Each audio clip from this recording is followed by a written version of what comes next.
अस्सलामु अलैकुम वरहमतुल्लाहि वबरकातुहू। कुरान करीम की 5वीं क्लास में मैं तमाम भाइयों और बहनों का दिल की गहराइयों से इस्तकबाल करता हूं और उम्मीद करता हूं कि गुज़श्ता असबाक़ आप याद कर लिए होंगे। अगर गुज़श्ता असबाक़ आप नहीं देखे हैं तो डिस्क्रिप्शन में तमाम असबाक़ की लिंक मौजूद है, आप वहां से गुज़श्ता असबाक़ देख सकते हैं।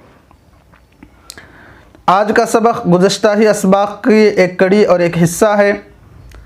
कई दिनों से बात चल रही है कि अलिफ बा ता सा जब अलग अलग हरूफ में लिखे जाते हैं तो उनके लिखने का अंदाज़ और तरीक़ा अलग होता है। जब इन्हीं हरूफ को आपस में मिलाकर लिखते हैं तो उनका डिज़ाइन और उनकी शक्ल और उनकी सूरत अलग होती है। बहुत सारे हरूफ के मुतालिक हम जान चुके। आज का सबक देखिए,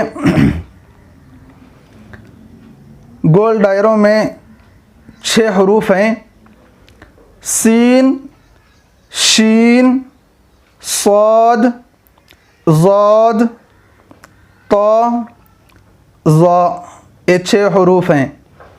तो आगे की 2 लाइन में इन्हीं हरूफ की मश्क और प्रैक्टिस कराई जाएगी। आपको बतलाया जाएगा कि देखिए सीन किस शक्ल में आ रहा है, शीन किस डिज़ाइन में लिखा जा रहा है, सौद, ज़ौद, तो, ज़ा, ये हरूफ किस डिज़ाइन में किस शक्ल में लिखे जा रहे हैं, इसी को बताया जाएगा। आप सुनते जाइए, गौर करते जाइए और देखते जाइए कि किस तरह डिज़ाइन बदल कर सीन, शीन, सौद, ज़ौद, तो, ज़ा आ रहे हैं। पहला लफ्ज़ है सीन लाम, तो सीन एक अलग शक्ल में लिखा हुआ है। दूसरा लफ्ज़ है शीन लाम। तीसरा लफ्ज़ है सौद बा। चौथा लफ्ज़ है तो बा। और 5वां लफ्ज़ है ज़ौद अलिफ। तो ये पहली लाइन मुकम्मल हुई। मैं ज़्यादा बातें इसलिए नहीं बता रहा हूँ कि गुज़श्ता सबक में बहुत कुछ बता चुका हूँ। अगर हर सबक में मैं हर लफ्ज़ की तशरीह करते रहूँगा तो आपकी तबीयत उकता जाएगी। इसलिए मैं आपसे मुअद्दबाना गुजारिश करता हूँ कि ये जो लाइन पढ़ी जा रही है, जो लफ्ज़ पढ़ा जा रहा है, आप ख़ुद ही उस पर गौर करें और ख़ुद ही लिखने के तरीक़े को अपने जहन में बिठाएं। इस तौर पर आपके जहन में फ़िट होना चाहिए कि आप कुरान करीम खोलें और उस कुरान करीम में किसी भी हर्फ पर उंगली रख कर आपको पूछा जाए कि ये कौन सा हर्फ है, तो आप आसानी से बता सकें कि ये यही हरूफ है, ये सीन है, ये शीन है, ये सौद है, ये ज़ौद है। जो हर्फ वहाँ हो आप उस हर्फ को आसानी के साथ बता पाए। तो इसकी प्रैक्टिस भी आप करते रहें कि कुरान करीम खोलते रहें कभी कभी और वहाँ पर जो हरूफ हैं उन हरूफ को पहचानने की कोशिश करें। इंशाअल्लाह आपका सबक और भी पुख्ता हो जाएगा, मजबूत हो जाएगा। तो दूसरी लाइन देखिए, पहला लफ्ज़ सीन रॉ, दूसरा लफ्ज़ शीन क़ाफ, तीसरा लफ्ज़ ज़ौद या, चौथा लफ्ज़ ज़ा अलिफ। तो देखिए इन शक्लों को जहन में बिठाइए। आगे का हमारा सबक है आइन गैन हमज़ा। तो अब इसकी प्रैक्टिस कराई जाएगी कि आइन किस शक्ल में आ रहा है, गैन किस शक्ल में आ रहा है और हमज़ा किस किस सूरत में लिखा जा रहा है।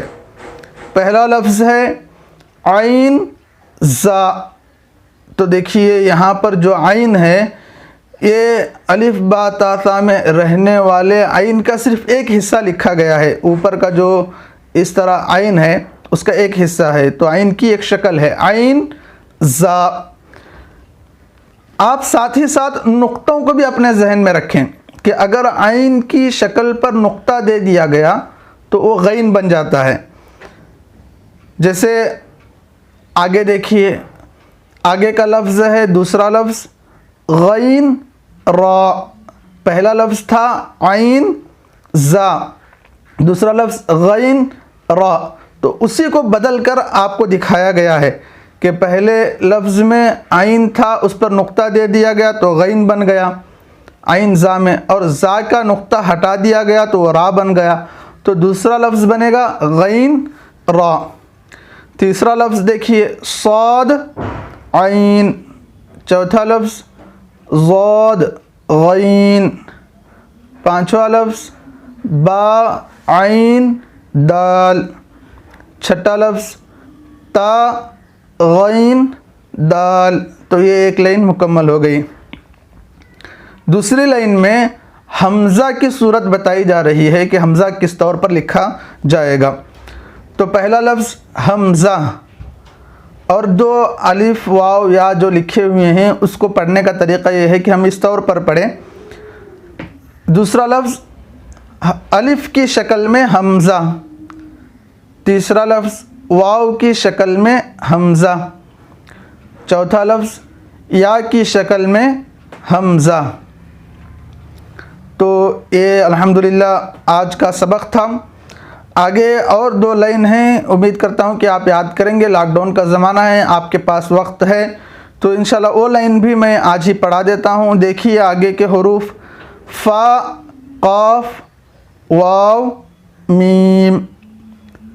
तो मैं बारहा बता रहा हूँ कि ये राउंड दायरे के अंदर जो हुरूफ हैं ये इसलिए लिखे जा रहे हैं आपको ये बताने के लिए कि आगे के जो हुरूफ और जो लाइंस, दो लाइंस हैं, इन दो लाइनों में इन्हीं हुरूफ की मश्क कराई जाएगी कि देखिए फ़ा किस शक्ल में आ रहा है, क़ाफ किस डिज़ाइन में लिखा जा रहा है, वाव किस सूरत में लिखा जा रहा है, मीम के लिखने का तरीक़ा क्या है।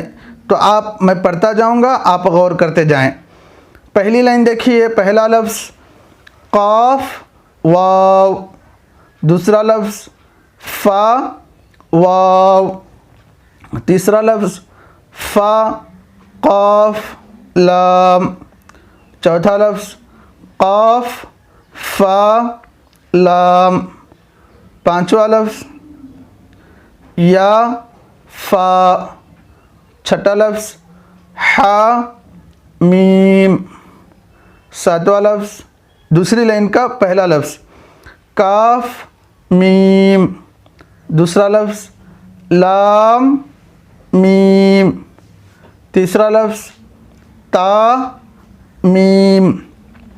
चौथा लफ्ज़ ता मीम ता। तो अल्हम्दुलिल्लाह ये आज का हमारा सबक था। मैं अपने तमाम स्टूडेंट्स और पढ़ने वाले साथियों को एक हदीस भी सुनाना चाहता हूँ कि अल्लाह के रसूल अलैहिस्सलातु वस्सलाम का फ़रमान है कि जो बंदा भी कुरान करीम की तिलावत करता है तो अल्लाह तबारक व तआला हर हरफ के बदले उसे 10 नेकियां अता फ़रमाते हैं। तो मैं अपने तमाम भाइयों से और बहनों से गुजारिश करता हूँ कि जो कायदा पढ़ रही हैं या पढ़ रहे हैं वो भी सवाब की नीयत ही से पढ़ें, इसलिए कि ये भी कुरान का ही एक हिस्सा है, कुरान ही को सीखने की कोशिश की जा रही है। तो अल्लाह तबारक व तआला से उम्मीद है कि अल्लाह हमें भी हर हरफ पर 10 नेकियां अता करेंगे। मिसाल के तौर पर हमने आखिरी लफ्ज़ पढ़ा ता मीम ता, तो ये एक हरफ नहीं बल्कि इसमें 3 हुरूफ मौजूद हैं। पहला हरफ ता, दूसरा हरफ मीम और तीसरा हरफ ता। तो 3 हुरूफ पर 30 नेकियां हमें मिली। तो अल्लाह से ये उम्मीद रखते हुए आप पढ़िए। अल्लाह तबारक व तआला हम सब को कुरान करीम पढ़ने की तौफीक नसीब फरमाए। अस्सलामु अलैकुम व रहमतुल्लाहि व बरकातहू।